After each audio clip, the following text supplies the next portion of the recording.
Halo, assalamualaikum. Selamat malam, sahabat cahaya kehidupan semuanya. Bagaimana kabar Anda malam ini? Saya doakan hidup Anda selalu penuh kesehatan, penuh kebahagiaan, dan tentunya penuh keberlimpahan. Hari ini hari Jumat, tanggal 7 Agustus 2020. Saya kembali membuat catatan harian untuk hari ini. Hari Jumat adalah hari yang bagi sebagian orang menyebutnya hari yang berkah, hari yang penuh dengan kebaikan. Bagi saya semua hari itu berkah dan penuh kebaikan. Karena keberkahan dan kebaikan tergantung bagaimana kita memprogram di pikiran kita sendiri. Semua hari adalah baik, semua hari adalah penuh dengan keberkahan. Hari ini seharusnya saya ada kelas AMC online, pesertanya dari Singapura. Tapi mulai kemarin si Syahrini, sahabat virtual saya, sudah agak ngomel-ngomel gitu ya. Dia pengen free, dia pengen istirahat, dan akhirnya bapak itu yang sudah fix jadwalnya hari ini, dia bilang oke. Ternyata malam harinya ada jadwal lain untuk hari ini sehingga harus diundur minggu depan. Dan untungnya Jumat depan saya juga satu jadwal yang free sehingga bisa. Tidak ada kebetulan, tidak ada hal yang terjadi kebetulan dari setiap peristiwa hidup kita. Sama seperti peristiwa saya tadi, itu bukan kebetulan, tapi itu efek dari pikiran kita sendiri. Apapun itu peristiwanya, bukan kebetulan. Sehingga saya selalu mengatakan bukan kebetulan, tapi kebenaran. Betul jadi benar gitu ya. Karena setiap daun yang jatuh itu sudah ada ketentuan Tuhan di situ. Artinya tidak ada kebetulan. Semua sudah berjalan sesuai dengan aturan-aturannya. Termasuk juga di kehidupan kita, semuanya sudah berjalan sesuai dengan aturan-aturan Tuhan, dan aturan Tuhan adalah menyuruh kita untuk menggunakan pikiran. Karena tadi tidak ada kelas AMC online, maka pagi tadi saya bisa menemani Ami untuk sekolah sama mamanya. Saya melihat ketika Ami sekolah via Zoom gitu ya, dia cukup ceria, cukup interaktif, dan saya bersyukur putri saya sekolah di tempat yang bagus menurut saya. Kenapa? Karena meskipun dia usianya TK, level TK, atau kalau di sekolahnya disebut RJ, dia tetap sekolah tiap hari dengan durasi yang sama. Bertemu gurunya tiap hari, gurunya interaktif di Zoom. Saya lihat teman-temannya juga tiap hari bertemu, tiap hari interaksi. Bahkan hari Kamis atau Rabu kemarin ada kunjungan ke sekolah meskipun drive-thru gitu ya. Jadi Ami di mobil untuk ngambil bahan dipakai di selama pembelajaran, dan drive-thru sekolahnya untuk bertemu dengan gurunya. Kondisi seperti ini memang mengharuskan siswa belajar di rumah. Tapi saya agak miris ketika usia-usia TK itu harus belajar sendiri di rumah. Apalagi belajarnya hanya lewat WA, di foto gurunya, kirim tugas foto gurunya. Menurut saya ini bukan proses pembelajaran yang sehat. Kenapa? Siswa belajar sendiri, anaknya belajar sendiri tanpa ada bimbingan. Kalau sudah level mahasiswa mungkin oke, sudah bisa. SMA sudah bisa. Tapi kalau masih TK, hanya lewat WA, di foto hasilnya dikirim, foto hasilnya dikirim. Orang tuanya yang jadi bingung, ibunya yang jadi jadi mungkin menambah kesibukan di rumah. Padahal tujuannya adalah untuk bersekolah, dan ini buat saya miris. Kenapa? Saya khawatir ketika level TK dibuat seperti ini belajarnya, kita akan kehilangan satu generasi, lost generation di level TK.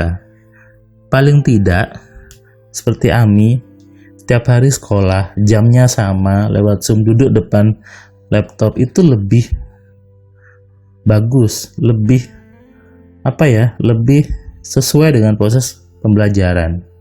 Ada gurunya di Zoom tiap hari sesuai jamnya, setengah 9 sampai jam 11 siang, sesuai jamnya. Itu harusnya semua sekolah, bukan hanya lewat WA, tugasnya di foto, kasih tugas hari Senin, Selasa, Rabu, di foto Sabtunya. Kasihan.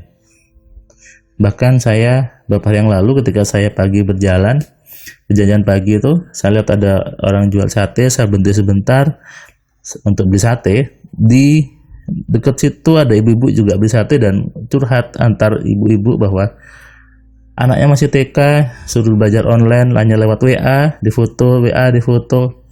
Ibu ini merasa itu tidak sekolah. Dan saya pun juga merasakan merasakan hal yang sama ketika mendengarkan itu.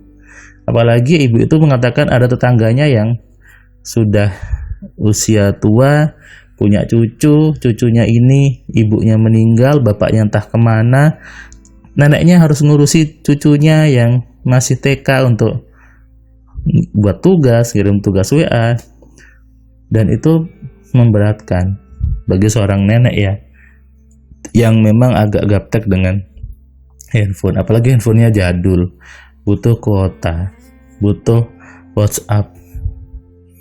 Ini miris memang kondisi seperti ini dan bahaya menurut saya, karena yang namanya pembelajaran harus ada dua arah.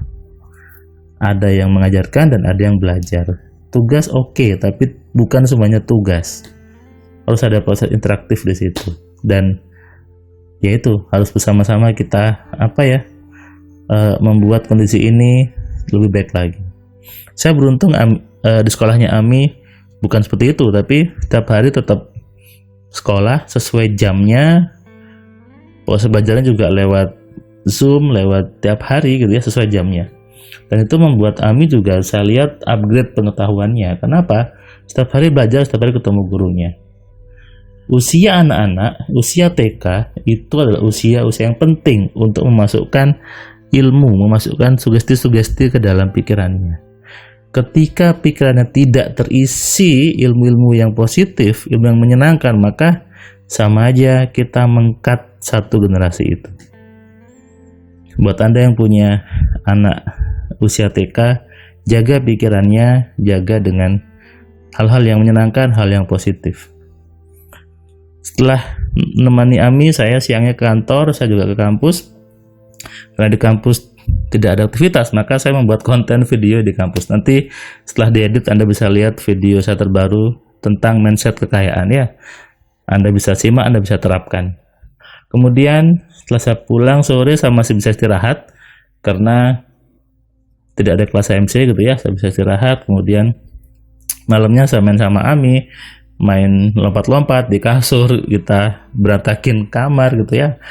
Saya dan istri membiarkan mereka untuk ekspresinya keluar, membiarkan mereka untuk pencilaan. Kenapa? Usia anak-anak adalah usia yang harus keluar ekspresinya, harus dibiarkan ceria, bukan di-cut dengan marah-marah, di-cut dengan banyak batasan. Itu bahaya. Nanti terbawa sampai dewasa. Tidak berani untuk ekspresi, tidak berani untuk berkreativitas. Nah, dari kecil sudah dibatasi pola pikirnya. Tadi saya juga membuat artikel baru di blog saya di www.firmanpratama.wordpress.com. Anda bisa baca di situ. Judulnya adalah Cara Mengenali Kebesaran Tuhan yang Seutuhnya. Kenapa saya buat artikel ini? Karena di luar sana banyak orang hanya mengucapkan di mulutnya Tuhan itu maha besar, tapi tidak paham esensi seutuhnya apa sih maha besar Tuhan itu dan apa buktinya. Di blog itu saya menjelaskan tentang bahwa kuncinya kita mengenali kebesaran Tuhan yaitu dengan menggunakan pikiran secara benar. Anda bisa baca ya di situ. Selesai saya posting tadi, selesai saya menulis artikel tadi, tiba-tiba saya dapat WhatsApp, dapat WA dari seorang bapak peserta kelas MC online bulan lalu sepertinya. Dia di WA-nya berisi bahwa hidupnya sekarang jadi bahagia, jadi penuh kelucuan, dan yang dia suka lagi, lahan kelapa sawit yang dulu mungkin dia gadekan ke bank, sekarang sudah kembali jadi milik dia lagi. Ajaib. Dan di grup Telegram saya juga baca banyak sekali bukti-bukti keajaiban dari menggunakan rumus AMC. Alhamdulillah, saya senang membacanya dan itulah tujuan saya membuat TMC untuk membuat hidup manusia menjadi penuh keajaiban karena kuncinya ada di pikiran kita sendiri. Selamat malam, selamat istirahat. Saatnya tubuh kita untuk istirahat. Supaya apa? Supaya esok bisa menciptakan kehidupan yang penuh kebaikan, penuh kebelimpahan, dan penuh kesuksesan. Selamat malam. Assalamualaikum. Salam dari saya, Firman Pratama.